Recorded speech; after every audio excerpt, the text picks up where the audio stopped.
Tardes o noches, dependiendo, muy buenos días, tardes o noches, dependiendo la hora que se vea este video. Bueno, vamos a empezar con la clase de hoy y en la clase de hoy vamos a presentar nuestro plan de clase para tener un norte, un mapa en el cual nos basemos y no nos perdamos. Dentro del inicio se va a presentar el propósito de esta clase y lo que queremos lograr en específico. Posteriormente vamos a hacer una dinámica de motivación y esta motivación trata de generar una motivación intrínseca en realidad, más que una motivación extrínseca en el estudiante para que él tome conciencia de la significancia de lo que vamos a hablar aquí y posteriormente cómo podría aplicarlo en su vida futura. En eso está basada realmente la motivación de esta clase, que el estudiante tome conciencia de la importancia de lo que vamos a hablar y en relación al futuro, ¿no? A cómo va a aplicarlo en un contexto real, en la vida real. Entonces esto hace que sea significante ya que el cerebro entiende que esto es importante porque es útil. Y al ser importante y útil, es mucho más difícil que en la noche, como sabemos, pues el cerebro es como que va desfragmentando como una computadora y lo que no es útil lo va desechando. Entonces, esa es la base que vamos a utilizar para la motivación, el aprendizaje significativo. No estoy a favor de la motivación extrínseca en realidad. Pocas veces hay que necesitar utilizar técnicas para activar la motivación extrínseca. Hay que poner la fe en la motivación intrínseca, lo que lo mueve al estudiante a aprender, ¿no? Pero lo que lo mueve en particular a él mismo, ¿no? Vamos a usar estrategias de recuperación de conocimientos y dentro de la estrategia de recuperación de conocimientos vamos a usar una lluvia de ideas y cuando se dé la parte del desarrollo, en este caso es importante que el docente, aunque estamos estimulando, estamos a favor del aprendizaje, del constructivismo y de que el autoaprendizaje, autorregulado, etcétera, pues vamos, en esto van a ver que es necesario la intervención del docente con una presentación dialogada. Muchas veces ponemos presentación dialogada y punto, y realmente no es dialogada. En realidad, esta presentación van a ver que es sí dialogada y en base a algo que me encanta usar como estrategia de enseñanza-aprendizaje, que es el conflicto cognitivo.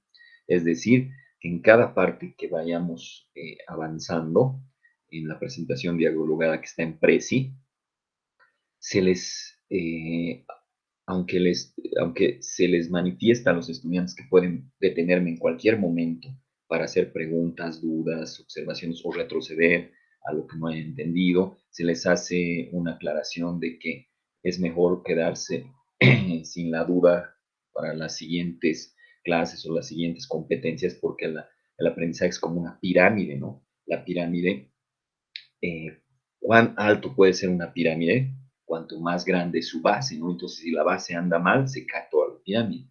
Y que no hay ninguna pregunta tonta, no hay ninguna pregunta criticable, entonces hace ese énfasis, ¿no? Para que pueda en cualquier momento el estudiante detenerme y preguntar. Sin embargo, esto a veces no es efectivo, porque vas dando toda la clase y resulta que nadie te pregunta, nadie te interrumpe, por temor, tal vez por vergüenza, etcétera, etcétera. Por consiguiente, se usa el conflicto cognitivo. ¿Qué es el conflicto cognitivo? Damos una situación determinada X, damos una situación determinada y se les pregunta a la X qué conclusión, qué razonamiento, qué metacognición, qué diagnóstico llega ese estudiante de la X. Posteriormente damos la Y hacemos lo propio. ¿Qué conclusión, diagnóstico, metacognición llega? Generalmente los conflictos cognitivos que yo utilizo son de X y Y sale el mismo resultado. Entonces les pregunto, X es igual a Y. y genera un choque, un conflicto cognitivo, porque no tiene mucho sentido. Entonces esto estimula al estudiante de que recapacite, reformule, repiense sus conocimientos y el propio estudiante saca sus conclusiones y reestructura su conocimiento, además que lo vea a futuro y cómo se aplica en la vida real y eso hace que pum, pum, pum, se clave en el cerebro como aprendizaje significativo y sea muy difícil sacarlo de ahí, sea muy difícil que el estudiante lo olvide. Como es en este caso estamos hablando de descripción macroscópica, que es a ojímetro, o sea, a ojímetro, elaborar una hipótesis diagnóstica de acuerdo a ciertos parámetros que vamos a ver en el desarrollo de, esta, de este tema en relación a la competencia de descripción macroscópica. Entonces, es necesario tener conocimientos previos de lo que es una lesión reactiva, una lesión neoplásica. Y dentro de las lesiones neoplásicas tenemos a los cánceres, ¿no? Y dentro de las lesiones reactivas tenemos a las adaptaciones celulares. Hiperplasia, por ejemplo. Hiperplasia. Se le pregunta al estudiante durante el desarrollo de esta presentación en Prezi, ¿qué entiende por hiperplasia? Y la mayoría de las veces dice aumento de número de células. Listo, lo anotamos, ¿no? O bueno, lo ponemos. Esto ya va a salir, pero probablemente en la lluvia de ideas, ¿no? Entonces, dice aumento de número de células. Entonces yo les pregunto, ¿el cáncer tiene o no tiene aumento de número de células? El estudiante dice, sí, tiene aumento de número de células. Entonces les digo, hiperplasia es igual a cáncer. Choque, conflicto cognitivo. No, doctor, hiperplasia no es cáncer.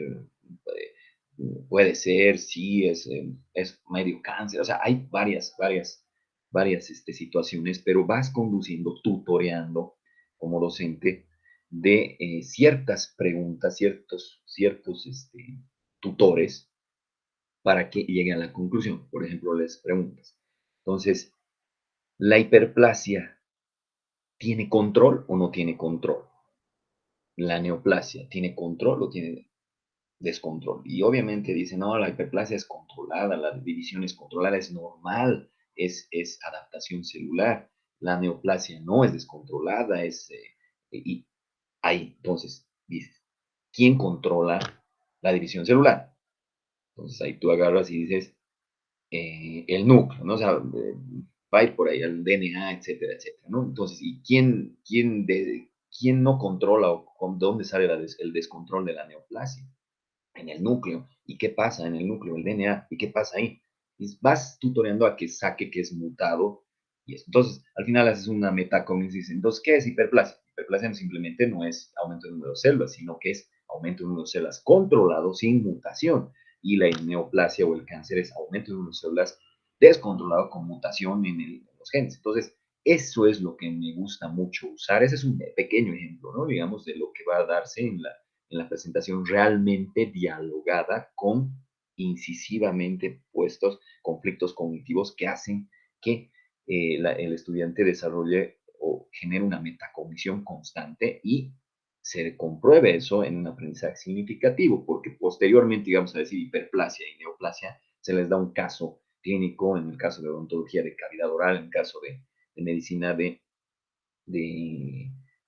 un útero con hiperplasia endometrial y se les dice una hiperplasia gingival versus un carcinoma epidermoide, entonces se les da un reporte histopatológico, una descripción macroscópica y un reporte histopatológico y después con esos conocimientos fácilmente el estudiante, aunque no haya visto ningún reporte histopatológico, ninguna descripción macroscópica, él solito dice, esta descripción macro y esta histopatología pertenece a hiperplasia gingival y esta descripción macro y reporte histopatológico pertenece a un carcinoma epidermoide sin saber nada anterior. Entonces eso genera realmente una alegría en el estudiante y dice, pucha, realmente esto que estoy estudiando no es una cosa inútil, no es algo que tengo que vertirlo en un examen teórico y nada más, sino que me sirve a mí. Entonces, por eso es que generamos la motivación intrínseca constantemente, ¿no? Posteriormente, hay que ver la aplicabilidad. Y ahí, después de dar todo este desarrollo que le da ciertos insumos teórico, pero esos insumos teóricos, en este nuevo conocimiento adquirido, el estudiante tiende a tenerlo significativamente, o sea, sigue ahí. O sea, muchas veces a veces das toda la clase, ¿no? La parte teórica y como no es significativo, después cuando lo pones al desarrollo, ahí tiene que estar viendo la diapositiva o preguntando una cosa. En este caso, realmente me ha sucedido de que no necesitas, porque lo has motivado tanto, has llegado en el desarrollo del tema a poner ese aprendizaje significativo que no es necesario. Entonces, en la aplicabilidad le vamos a dar un caso un caso, ¿no? De un paciente, un caso clínico con una lesión. En este caso, si es de odontología, tiene que ser algo que les llame la atención, muy frecuente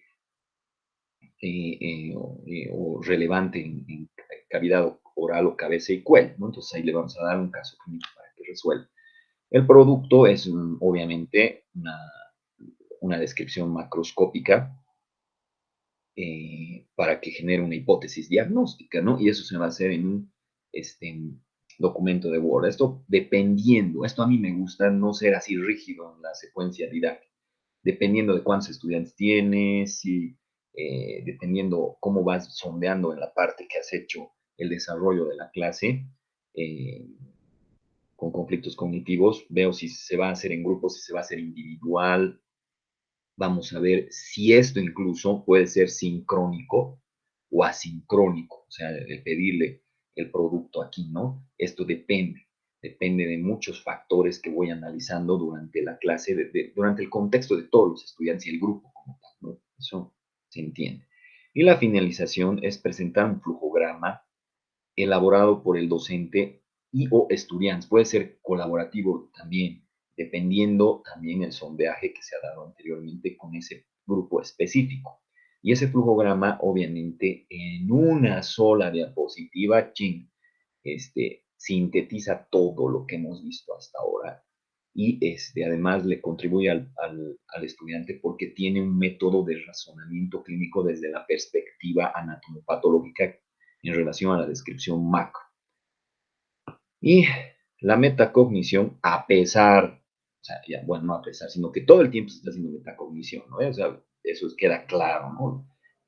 Con el conflicto cognitivo, pero para estar más seguros y tener una evidencia clara, tenemos preguntas metacognitivas sumamente bien, hay que pensarla muy bien, ¿no? Para tener esas preguntas metacognitivas, para ver y sondear que realmente y estar seguros de que el estudiante ha hecho un repensamiento, reestructuración de sus conocimientos y eso ha contribuido a un aprendizaje significativo que aterriza en aplicarlo en un contexto en la vida real.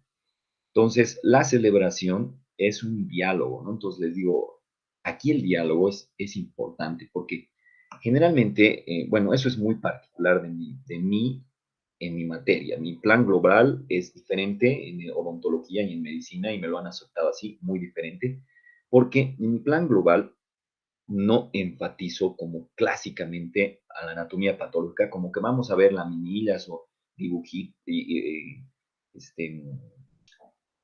dibujar esa parte histológica y pintar y así. Y cuanto más bonito esté tu cuadernillo, más parecido a la, este, a la laminilla que ha dado el docente. Y eso me parece una posición muy cómoda, digamos, el docente. No, aquí están algunos datos histopatológicos, no sé qué, una explicación de 5 o 10 minutos y dibujen, ¿no? Y yo ahí, 1 hora y media o 2 ahí. Eh, Papando moscas, ¿no? Entonces, ¿qué he visto a lo largo de mi carrera, cuando he estudiado, después cuando he hecho mi especialidad y demás? Que esto no es significante, no es concreto, no ayuda para nada. Y en medicina y odontología no tenemos el tiempo para perder, tenemos que ser eficaces, eficientes en el uso del tiempo, no podemos hacer como que estudiamos medicina o odontología solo porque pasamos tantas horas, sino que hay que usar el tiempo de una manera eficiente y eficaz en algunos casos. Entonces, el hecho de que yo les haga dibujar la anilla, de ver un adenoma pleomorfo, es un adenoma pleomorfo, es un carcinoma epidermoide, es una hiperplasia gingival, es un absceso, etcétera, o es un Sjogren, etcétera, hace que probablemente les dé 20, 30 laminillas, dibujen 20, 30 laminillas, y esas mismitas el mismo campo al ver el microscopio reproduce el estudiante, caemos en lo mismo, o sea, un aprendizaje memorístico, enciclopédico sin sentido. Va, y el examen de patología o de histología anteriormente era de dibujo artístico y memoria fotográfica, es lo que yo les digo. O sea, porque si era bien bonito tu dibujo, te recordabas, tenías buena memoria fotográfica, te iba bien, digamos. Pero he visto muchas veces que después de pasar histología, aunque tenían un excelente cuadernillo, una nota de 100 sobre 100 en su examen eh, de reconocimiento de laminillas, histología y demás, al año siguiente les muestro una laminilla y no se acuerdan de nada, no tienen idea, o les muestro otra parte, porque eso lo hace un patólogo y tiene 4 años para hacer su especialidad y no es funcional, no aterriza en algo significativo con aplicación real.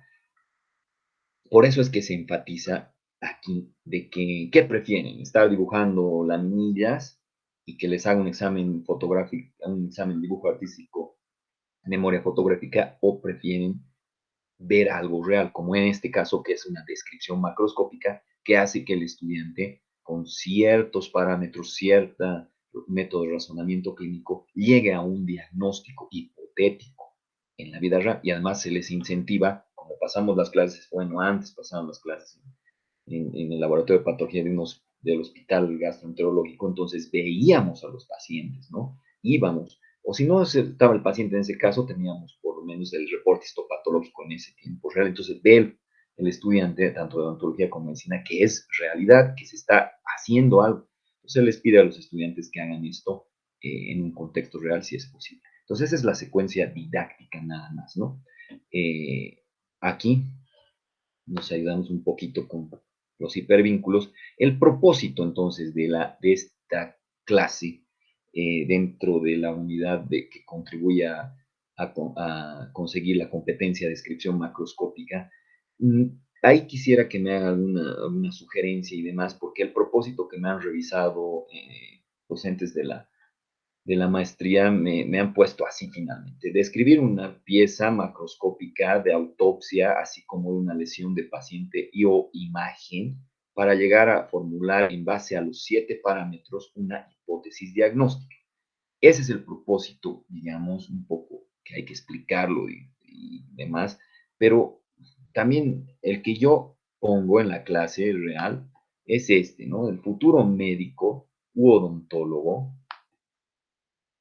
será capaz de describir macroscópicamente una pieza quirúrgica de autopsia o de estudio de imagen. O sea, eso quiere decir in situ, ¿no ven? Clínicamente, o si le has hecho una radiografía, o también, obviamente, se les muestra cómo el gastro se hace autopsias, una pieza de autopsia.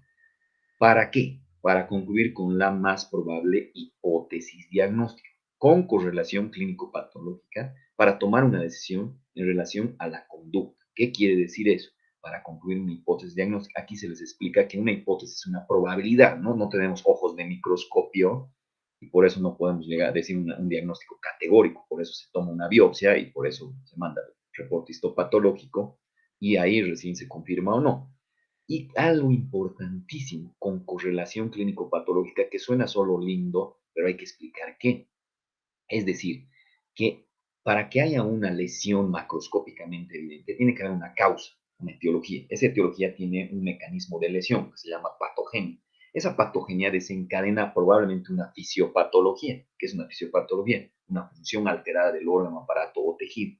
Esa función alterada probablemente se va a expresar aumentando el número de células, disminuyendo el número de células, cambiando fenotípicamente una célula, mutando, etcétera, etcétera.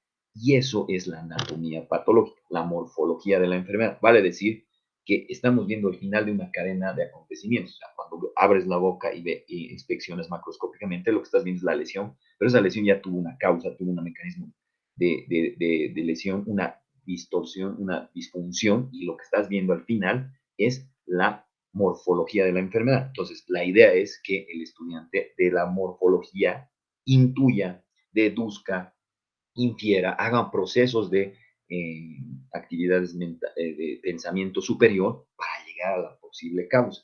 porque si en teoría nosotros conocemos la causa y la podemos quitar, la causa de una enfermedad, me refiero, entonces curamos al paciente. Eso genera una motivación en el estudiante, ¿no? Porque yo debo de describir macroscópicamente para hacer una correlación clínico-patológica y al hacer eso llego a la causa, a la etiología. Y si quito la causa, pues puedo dar un tratamiento. Entonces les hago énfasis a los odontólogos y a los médicos que no tenemos que ser diagnosticadores de síntomas y signos simplemente, sino de etiologías, porque si llegas a la etiología de una enfermedad, entonces puedes curar al paciente. Entonces, esa parte me gustaría ver si se comprende más con esto de este propósito o el que me sugieren en la maestría, que es este propósito, ¿no? De esta clase, ¿no? Aquí tenemos, esto yo lo uso, aunque no crean, para motivación en odontología y en medicina. Aunque esto es obviamente un útero con un fetito y dos lesiones, y dirían, pero ¿y por qué en odontología? ¿Qué chingada? Bueno, ¿qué onda con odontología? ¿Qué tienen que ver? No se olviden que en odontología llevamos patología general y patoestomato. Y que un odontólogo siempre, o sea, no puede ser reduccionista, no ve un diente, ve un paciente, y ese paciente tiene todo un contexto, tiene todo un sistema, por eso se llama semiología, fisiopatología, o sea, igual nomás tenemos que ver en general qué podría tener ese paciente en relación a las otras patologías que puede estar teniendo. Algo que siempre les infiero en esto y me llama la atención es que les pregunto, ¿ha aprendido a tomar presión arterial? Sí. ¿Ha aprendido a revisar un reporte eh, un análisis de sangre? Sí. Pero generalmente cuando vas al odontólogo, nunca te toman la presión arterial. Y si tiene hipertensión arterial y diabetes ese paciente, tiene un contexto clínico que si tiene una caries de tercer grado, no. Tiene que haber una correlación para las acciones que vas a tomar. Entonces, por eso es que esta imagen igualito la uso de motivación tanto en odontología como en medicina. Aquí, así a nada, les digo, ¿qué ven? Muchos dicen algunos solo les llama la atención el bebé, etcétera, y les vas dando guías, ¿no? Entonces, ¿dónde estamos? ¿En qué órgano? ¿Qué es mujer, es hombre? O sea, vas dando tutores, ¿no? Preguntas tutoriadas. Y finalmente, pues se le pregunta qué opina de esto, o sea, ¿por qué estaría fuera un útero con un bebé? Esto para hacerlo sencillo, claro y preciso. Esta es una mujer que tenía problemas de embarazo, de embarazarse, de fertilidad, acude a un médico, le hacen tratamiento, no funciona, tiene metrorragia. Aprovechamos para unir los otros conocimientos previos de otras materias como semiología, que es metrorragia, que aquí se discute, etc. Entonces, tiene sangrado y la paciente se aburre con ese médico porque no le puede parar el sangrado, se va a otro ginecólogo y él hace una ecografía. Bueno, anteriormente le hizo una ecografía el otro doctor y salió un leiomioma, chiquitito, un nodulito aquí.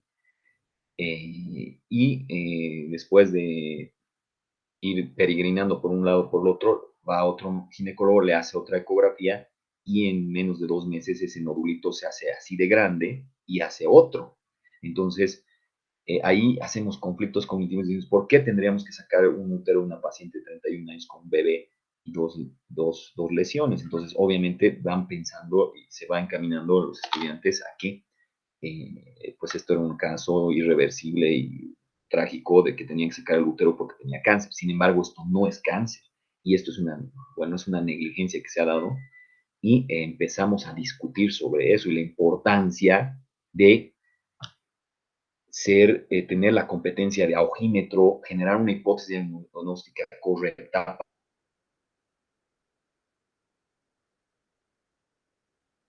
para no meter la pata en eso, porque en este paciente nunca se había bebé. A mí realmente eso me ha marcado mucho porque al cortar, que lo manda para estudios respiratorios, todavía el bebé se movía. Yo obviamente como patólogo igual he visto que esto probablemente sería un cáncer, ¿no? Pero cuando no la biopsia que no era y muchas conflicto cognitivo, ¿no? O sea, ¿por qué han sacado esto?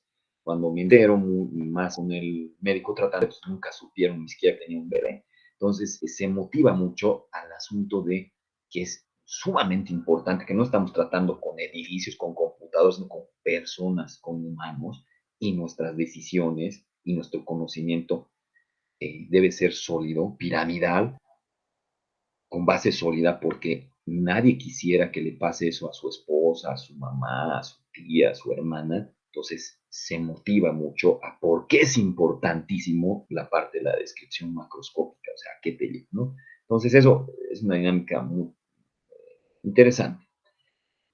Aquí van a ir saliendo, por si acaso, de acuerdo a la rúbrica, y está ya en los documentos que se han enviado, los puntos que se están tratando de acuerdo a la rúbrica, ¿no? Entonces, presentación de alguna actividad que busca captar el interés de los estudiantes por aprender sobre el tema. Ya no voy a mencionar más esto porque, o sea, los recuadros amarillos porque van saliendo donde tienen que salir, ¿no? Entonces, posteriormente se hace una lluvia de ideas, ¿no? Entonces, aunque hay muchas aplicaciones, como ya estamos en el Meet a veces no lo explotamos totalmente, tiene muchas extensiones aplicativos adicionales y demás. Y aquí en el propio Meet tiene su pizarra, entonces vamos sacando qué es una descripción microscópica y van saliendo, ¿no? Y van sacando todos participativamente y se va jerarquizando y estructurando. Esto en resumen se hace una síntesis de qué cosas debería tener una descripción macroscópica y lo más importante, ¿para qué sería una descripción macroscópica? Porque muchas veces a veces queda como que, la descripción macroscópica, memorístico enciclopedia, es decir estos 7 parámetros, esto, y punto. Y así, y se acabó. No, no, no. Esos parámetros deben estar estructurados de tal manera que conlleven a una hipótesis diagnóstica, una posibilidad diagnóstica. Lo que me lleva a algo mayor, más importante, de pensamiento superior mayor, que es la correlación clínico-patológica, que es a partir de una morfología llegar a una etiología y poder dar un tratamiento, un pronóstico, un valor predictivo, ¿no? En este caso, ¿no? Entonces ahí se da la lluvia de ideas, ¿no? Ah, la clase dialogada es en Prezi y en Prezi lo que hacemos es, como se dice, explotarlo al Prezi, ¿no ve? Aquí en el Prezi están todas las competencias que se desarrollan a lo largo de la clase, pero y en la primera clase, en realidad, en conocimientos previos, se les dice qué competencias vamos a llevar y por qué se articulan una tras otra y por qué es significante y se motiva al estudiante. Entonces, aquí empezamos a hablar globalmente de qué es ciertas cosas que se necesitan saber, ¿no? Como qué es el razonamiento clínico, qué es la correlación también clínica, ¿no? ¿Qué es la metacognición y por qué se va a usar los conflictos cognitivos? O sea, la metodología del pensamiento crítico y por qué es importante en estas competencias, qué es una competencia y cómo la vamos a desarrollar, los conflictos cognitivos como tal, por qué, que no soy un fregado, sino que estoy preguntando todo el tiempo, sino que es para estimular esto, cómo se construye las competencias o los conocimientos, cuanto más grande sea tu base, mejor, más alto va a ser, y hablamos también sobre el aprendizaje significativo. Igual nomás les doy esto, aunque no es maestría ni diplomada en educación superior, pero los estudiantes no deben de tener ¿cómo se dice? Un currículum oculto, digamos, ¿no? Y obviamente en la parte teórica, porque esta descripción macro es en la parte práctica, se dice qué conocimientos teóricos vamos a necesitar. Y esos conocimientos teóricos son la parte de nomenclatura de neoplasias y las lesiones reactivas, como adaptaciones celulares, hiperplasia, hipertrofia, atrofia, metaplasia, trombosis, inflamación aguda, crónica, granulomatosa, enfermedades autoinmunitarias, trombosis, choque, coagulación transplante, todo eso, ¿no? Pero así como que es, no para que se lo aprenda en memoria, sino es esto y esto que necesitas captar en la parte teórica porque se va a vertir en la parte práctica. Y obviamente, dentro de las competencias, aquí tenemos 5 competencias que son los redonditos, ¿no? Entonces, se da en la primera clase el pantallazo de qué es la primera, y la primera es a ojímetro, decir qué te parece, o es cáncer o no es cáncer, o qué es esto. Pero eso, ¿para qué? Para que después tú, cuando tomas la biopsia, esa es la segunda competencia, sepas, tomas la biopsia, le das en su mano al paciente o qué, se lo lleva aquí. Entonces, ¿dónde pones? ¿Cómo haces que se preserve con formol, etcétera, de cómo se prepara, qué cosas es importante mandar en la hoja de solicitud, porque si me pones favor realizar estudio histopatológico, gracias, muchas gracias, no creo que si me llega al laboratorio de patología una biopsia y no diga esto, diga, uy, Dios mío, ¿ahora qué voy a hacer? No le voy a hacer una fiesta de cumpleaños a la biopsia, ¿no ve? Entonces, es importante que se ponga relevante esto de qué cosas hay que escribir en la hoja de solicitud, que por cierto, los estudiantes, bueno, los odontólogos tienen una orden más específico, o sea, tienen una secuencia mejor al mandar las órdenes que los médicos, aunque no crean, y eso lo discutimos en su debido tiempo de por qué, ¿no? Eh, Luego, obviamente que si a ojímetro te parece que es cáncer o no, tomas la biopsia, sabes cómo mandar, en qué fijar y qué a escribir en la hoja de solicitud, lo mandas a patología y no queda ahí todo, sino que quieres que vuelva algo. Y eso que vuelve es un reporte anatomopatológico, un papelito, bueno, un sobrecito que lo abres, lo lees, ¿me entiendes? Y lo interpretas. Entonces es la tercera competencia, que es que cuando abres un reporte anatomopatológico, no tiene que ser chino mandarín, o sea, no tiene que entender, sino que tiene que entenderse, pero la prueba de fuego es la interpretación y la comunicación al paciente. Aquí hacemos dinámicas donde eh, me hago como si fuera yo el paciente o tenemos el paciente ahí enfrente. Y bueno, la prueba de fuego es que el estudiante le comunique qué tiene al paciente y si no entiende, pues ahí se aplazó, digamos, ¿no? Y esto hay que hacerlo con analogías, muchas veces, a veces con metáforas, etcétera, ¿no? Entonces, ya la cuarta competencia es del estudio transoperatorio. Es un estudio que te resume o te hace más corto el tiempo de que mandas la biopsia y tal vez en una semana tienes el diagnóstico. Bueno, pues aquí se discute por qué podrías hacer durante tu cirugía un estudio histopatológico y te podrían dar en 15 a 10 minutos el diagnóstico. Pero todo el mundo va a decir, entonces mandaré pues todo para estudio transoperatorio. Pero eso, ahí se ve por qué uno y por qué otro no se hace, ¿no? Y obviamente todo eso se engloba con esta competencia que es con la correlación anatomoclínica o el razonamiento clínico, ¿no ve? Que es a partir de una morfología, pues llega una teología y me la corroboran con la biopsia que se ve al estudio histopatológico, ¿no? Entonces eso es importante y son conocimientos previos, ¿no? O sea, bueno, en la introducción previa. Eso se va desarrollando en la clase, ¿no? Dialogada con conflicto cognitivo. Y pues aquí se da la clase como tal, con conflictos cognitivos de los 7 parámetros, con muchas preguntas, etcétera, conflictos cognitivos y demás. En este caso, en esta secuencia didáctica, lo que se plantea para que además no sea solo de la parte general y de otros órganos y medicina, lo que hacemos es eh, poner este caso que ya es de cabeza y cuello y es muy impresionante, digamos, ¿no? De una paciente con una tumoración en cabeza y cuello que tiene que ver con cavidad oral, bla, bla, y se les va dando datos y van haciendo su descripción macro y la idea es que lleguen a su hipótesis diagnóstica y también se les da la secuencia de la imagenología y de la cirugía y después cómo quedó y se plantean conflictos cognitivos como qué es invasión, qué es metástasis, la descripción macro, y lo que es benigno, lo que es maligno, ¿no? Entonces ahí se genera más estímulo todavía porque este, el estudiante ya aterriza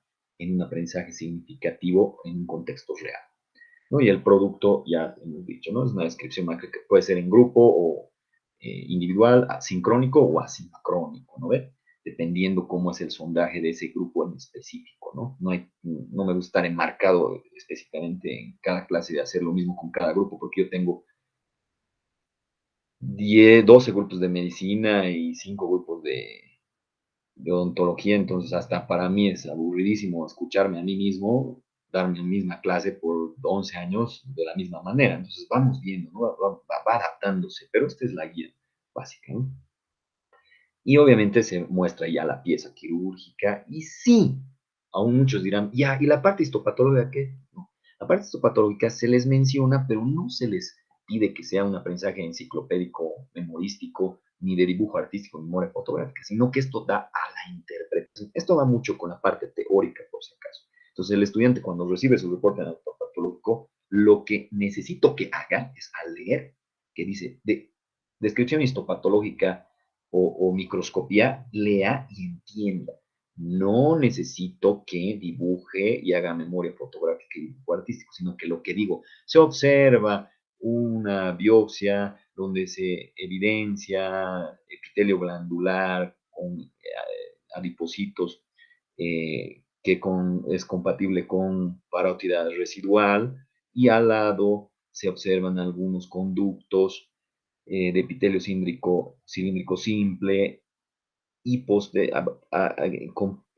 una manera compresiva, pero no infiltrativa, una proliferación de tanto tejido mesenquimatoso como epitelial, el tejido mesenquimatoso condroide, el epitelial, algunas ciertas glándulas dispersas, no hay pleomorfismo, no hay mitosas atípicas, hay cierto grado de fibrosis, todo eso que parece chino mandarín, lo que lo interprete como que finalmente, como un adenoma pleomórfico. O sea, parece ahorita, incluso hasta para cuando he dado clases para posgrado e incluso hasta para docentes, esto parece, lo que acabo de decir es chino mandarín, uy, pero una vez que se logra esto paso a paso con las competencias, la parte teórica y práctica, esto es fácil, lo que estoy diciendo, lo que estoy hablando es facilísimo de aplicar, o sea, lees y entiendes, no es que te has aprendido 20 reportes histopatológicos, de descripción histopatológica, sino que lo logras porque es significativo. Entonces, eso hasta para mí es un aliciente, porque después de 11 años a veces es muy aburrido dar la misma clase y demás, pero al ver estos logros en los estudiantes o los odontólogos o los médicos ya formados, pues pucha, te sientes que has cumplido con el deber, ¿no? Entonces, y finalmente hay para sintetizar todo esto, la presentación de un flujograma que puede ser directamente elaborado por mí, explicado o en colaboración con los estudiantes. Y aquí hablamos de que hay lesión, si hay lesión, en este caso, ven, ¿no? Es un intestino y les pregunto después de todos los parámetros y demás, ¿cuál de estas tres les parece una lesión neoplásica benigna, un cáncer y qué les parece una reactiva, como por ejemplo una hiperplasia? Y intuitivamente, no sé, podrías decir el 100%, pero nada es perfecto, los estudiantes intuyen bien que esta es una lesión reactiva, que es una neoplasia benigna y que es un cáncer. Así, todos van en unísono o individualmente me dicen a coro o individual que esto es una hiperplasia, que es un adenoma y que es un cáncer, ¿no? En el caso de odontología, aquí no lo he puesto, usamos el papiloma, porque el virus del papiloma humano está aumentando la cantidad de casos de neoplasias de cabeza y cuello, aunque no crean, no solo es ahora en cervix, ahora es problema en cavidad oral. Entonces ponemos un papiloma, ponemos una hiperplasia gingival y ponemos un carcinoma epidermoide también ahí, entonces aplica. Entonces vemos el flujograma que finalmente cuando nos acercamos con un paciente y hacemos una descripción macro en base a los 7 parámetros, debemos de saber si hay lesión o no hay lesión. Y ahí se hace referencia hacia anteriormente. Si tú no sabes cómo se ve una cavidad normal oral, anatómicamente estamos fregados. Ahí sí, para estas competencias necesitas conocimientos básicos de materias preclínicas. Y no estamos hablando, como a veces en medicina y odontología, que en anatomía te preguntan la rama de la rama de la rama de la rama de la arteria, que a veces está y a veces no está, malintencionadamente para preguntar eso y que te equivoques. No estamos hablando de eso, sino que aprendizaje significativo, claro, concreto, preciso, general, ¿no? Entonces, muchas veces aquí yo les pregunto, ¿dónde está la glándula lagrimal o la parótida? Y a veces no saben dónde está, pero por ahí me dicen que pasa por el agujero del redondo mayor o el origen aparente y real del trigémino, digamos, ¿no? O sea, pero no saben dónde está una glándula lagrimal o la parótida. Eso es bien complicado porque, y nos debemos dar cuenta como docentes de que muchas veces, como hacemos memorístico, enciclopédico y no significativo el conocimiento, pues el estudiante al año siguiente algo se acuerda así específico que no es muy funcional, pero no sabe dónde está la glándula parótida. Entonces, ahí vemos si hay lesión hacemos la descripción macroscópica por los 7 parámetros y hay de dos sopas, o es lesión reactiva o es lesión neoplásica. ¿Qué es una lesión reactiva?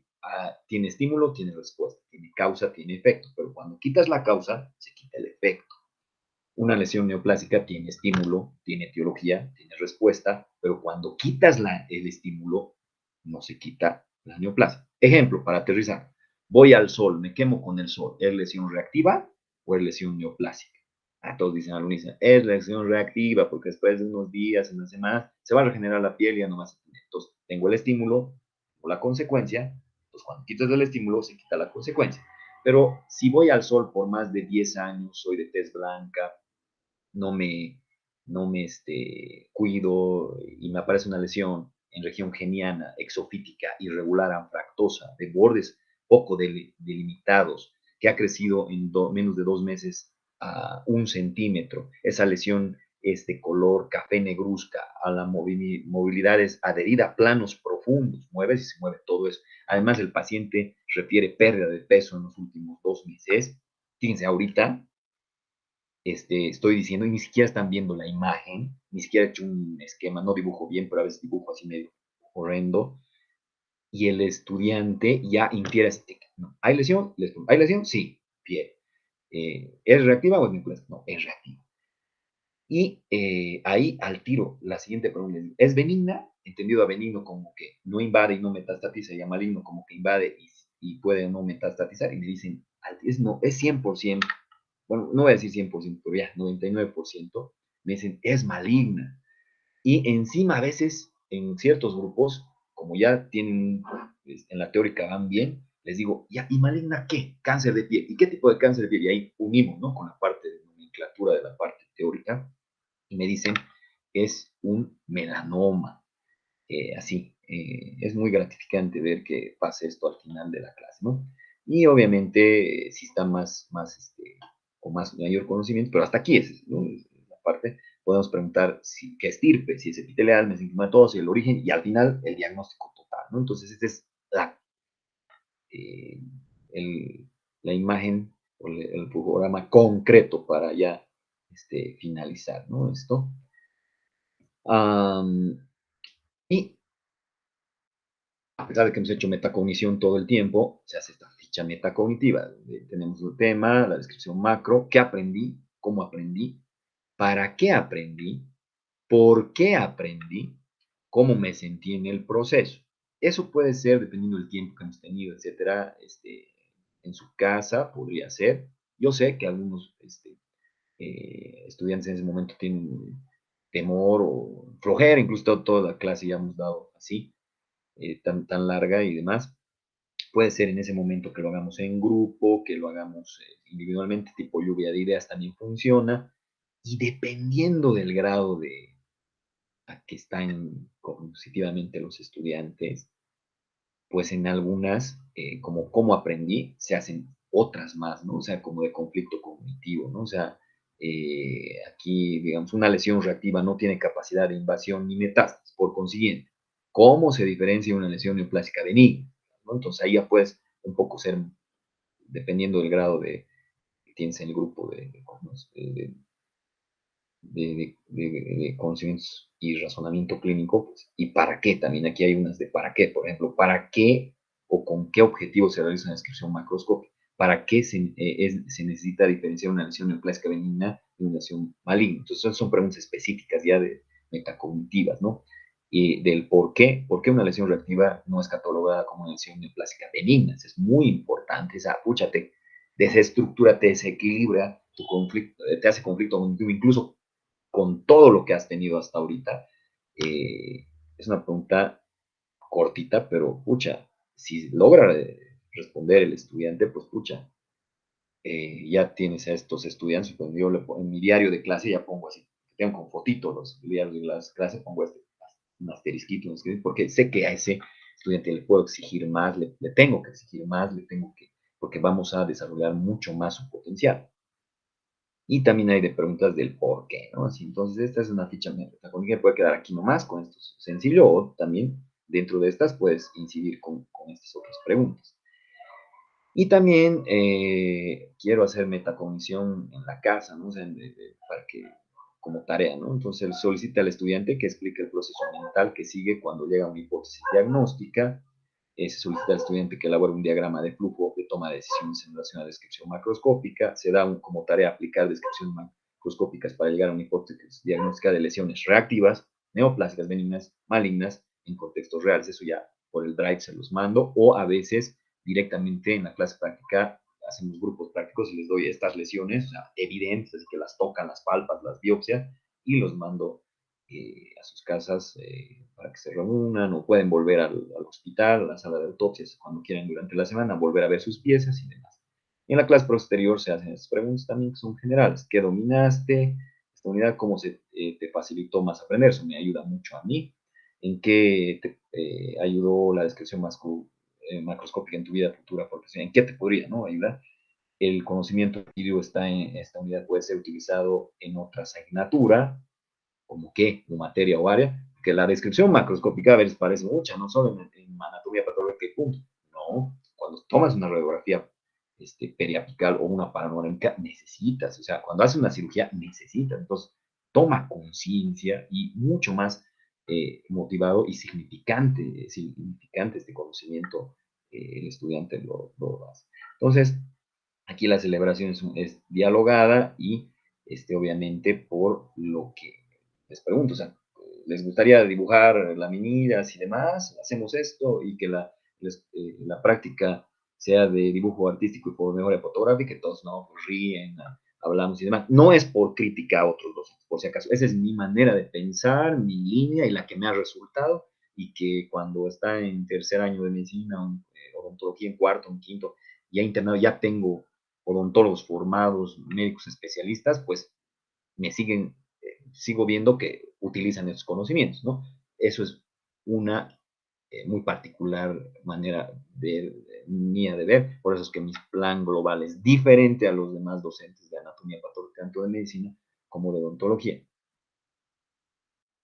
Y si hay dudas, pues aquí está el resumen de todo lo que he hecho y de los puntos, con los cuadritos que salen así con amarillo, de los puntos que he querido plantear en esto, ¿no? Entonces espero se haya entendido, y muchas gracias por escuchar hasta aquí. Seguramente me debió ir más de los minutos que me permitían, pero disculpe, ¿ya? Gracias.